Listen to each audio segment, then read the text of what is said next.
तो आज इस वीडियो में हम लोग बात करने वाले हैं अगस्त मंथ में कौन से म्यूचुअल फंड्स थे जिन्होंने सबसे अच्छा परफॉर्म किया और कौन से वर्स्ट परफॉर्मिंग म्यूचुअल फंड्स रहे अगस्त के महीने में। अब इस वीडियो का पर्पस ये नहीं है कि इस एक महीने की परफॉर्मेंस के बेसिस पे आप किसी म्यूचुअल फंड में इन्वेस्ट या उससे एग्जिट करने के बारे में सीखें, लेकिन आपको एटलीस्ट यहाँ पर ये पता चलेगा कि पिछले एक महीने से स्टॉक मार्केट में म्यूचुअल फंड्स में क्या ट्रेंड चल रहा है, कौन से सेक्टर्स परफॉर्म कर रहे हैं, कौन से सेक्टर्स में अब तेजी आती हुई दिख रही है और कौन से सेक्टर्स हैं जो स्लो डाउन होते हुए नजर आ रहे हैं। तो सबसे पहले वर्स्ट परफॉर्मिंग फंड्स में बात करते हैं। तो जो एक सेक्टर था जिसने पिछले एक साल में 200% के आसपास की रिटर्न्स दी थी, वो एक महीने में वर्स्ट परफॉर्मिंग सेक्टर रहा, वो है डिफेंस सेक्टर। यहां पर अगर हम Motilal Oswal Nifty India defence index fund की बात करते हैं, वहां पर आपको एक महीने में 10% का नेगेटिव रिटर्न्स यहां पर देखने को मिला है और एक महीने में पिछले सबसे खराब परफॉर्म करने वाला म्यूचुअल फंड ये यहां पर रहा है।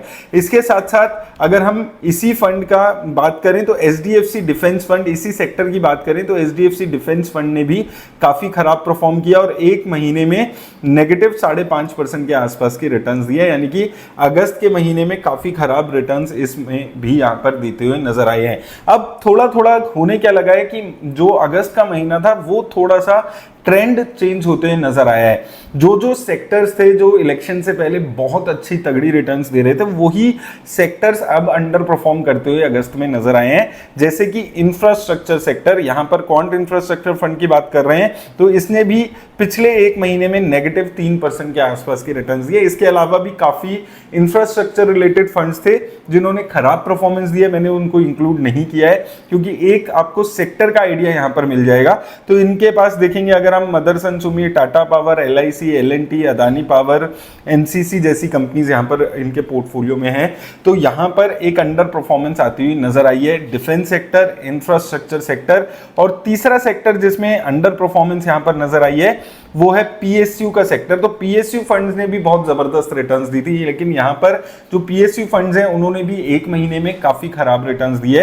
Invesco India PSU equity fund का यहां पर एग्जांपल लेकर देख लेते हैं। यहां पर एक महीने में 3.5% की नेगेटिव रिटर्न्स आपको देखने को मिली है। और अगर कंपनीज देखेंगे तो NTPC, power grid, SBI, Bharat electronics, Hindustan aeronautics, तो मेजरली सारी पीएसयू कंपनीज इसके पोर्टफोलियो में आपको नजर आएगी और ये अंडर परफॉर्म करती हुई नजर आ रही हैं। तो ये कुछ फंड्स थे जो सेक्टर्स हैं, majorly defence, PSU, infrastructure sector है जो अंडर परफॉर्म पिछले एक महीने में करते हुए नजर आ रहा है। अब बात करते हैं कौन से सेक्टर्स हैं जो पिछले एक महीने में सबसे अच्छा परफॉर्म करके दे रहे हैं। तो यहां पर पहला तो एक इंटरनेशनल फंड है जिसने सबसे अच्छा परफॉर्म किया है, वो है निपन इंडिया का ताइवान इक्विटी फंड। तो इसने सबसे अच्छी परफॉर्मेंस पिछले एक महीने में दी है। अगर हम देखेंगे यहां पर लगभग 9% की रिटर्न्स इसने एक महीने में जनरेट करके दी है। ओवरऑल अगर हम देखेंगे कुछ खास रिटर्न्स इसकी नहीं है, सिंस इंसेप्शन 6% के आसपास की रिटर्न्स यहां पर रही है। उसके बाद दो सेक्टर्स हैं जहां पर अभी परफॉर्मेंस लौटने लगी है जो बहुत ज्यादा इंपॉर्टेंट रहने वाले इन्वेस्टर्स के लिए। पहला है फार्मा सेक्टर। फार्मा सेक्टर के जितने भी फंड्स थे वो टॉप परफॉर्मिंग फंड्स रहे हैं अगस्त के महीने में। तो एचडीएफसी फार्मा फंड अगर सबसे पहले हम देखते हैं यहां पर, तो यहां पर आ रहा है HDFC pharma health and care fund. यहां पर आप देखेंगे एक महीने में 9% के आसपास की रिटर्न्स है, 9.13% के आसपास की रिटर्न है एग्जैक्टली अगर हम बात करें। यहां पर आप कंपनीज को देखेंगे, Sun Pharma, Divi's lab, doctor Reddy lab, Cipla, Lupin, Gland Pharma जैसी कंपनीज यहां पर इसके पोर्टफोलियो में आपको नजर आएगी। देन अगेन एक और हेल्थ सेक्टर का फंड जिसने बहुत अच्छी परफॉर्मेंस दी, यूटीआई हेल्थ केयर फंड। यहां पर अगर आप देखेंगे एक महीने में लगभग 9% के आसपास, 8.76% एग्जैक्टली बात करें परफॉर्मेंस यहां पर रही। यहां पर भी Sun Pharma, Cipla, Ajanta Pharma, doctor Reddy lab जैसी कंपनीज आपको यहां पर देखने को मिलेगी। तो ओवरऑल फार्मा सेक्टर में तेजी देखने को मिल रही है पिछले एक महीने से। लेट्स सी कितनी ज्यादा देर तक ये तेजी रहती है, क्या सितंबर के मंथ में भी ये तेजी यहां पर देखने को मिलेगी, ये क्रूशल यहां पर रहने वाला है। तो उम्मीद हो सकती है कि अब पीएसयू, डिफेंस, ये थीम सब थोड़ा पीछे चले जाएं और जो पुरानी थीम्स थी, जो 2020 की थीम्स थी, फार्मा, टेक, ये थीम्स वापस आ जाएं, क्योंकि HDFC टेक फंड जो है उसने भी one of the best performing funds रहा है ये भी अगस्त की महीने का।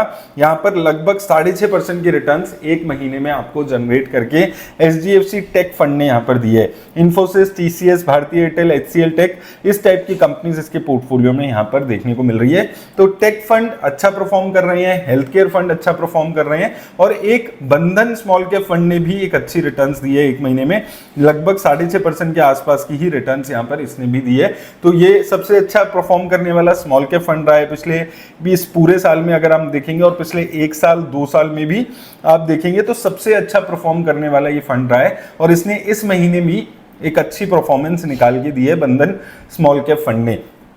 तो ये फंड्स रहे हैं यहाँ पर जो अच्छी परफॉर्मेंस दे रहे हैं। तो जो PSU का जो एक वो थीम बनी हुई थी वो अभी बैकवर्ड होती हुई थोड़ी सी पीछे जाती हुई नजर आ रही है, और डिफेंस सेक्टर, इंफ्रास्ट्रक्चर, ये जो थीम्स चल रही थी पिछले 1-2 सालों से, उसने अंडर परफॉर्म किया है अगस्त के महीने में। और जो पुरानी थीम्स थी फार्मा, टेक, ये थीम्स थोड़ा ज्यादा अच्छी चलती हुई नजर आई है। उम्मीद करता हूं आपको हेल्प मिलेगी इस वीडियो से, लेकिन याद रखिएगा एक मंथ के परफॉर्मेंस के बेसिस पे आपको किसी भी म्यूचुअल फंड में इन्वेस्ट या एग्जिट नहीं करना है। सिर्फ एजुकेशन पर्पस के लिए वीडियो मैं बना रहा हूं। धन्यवाद।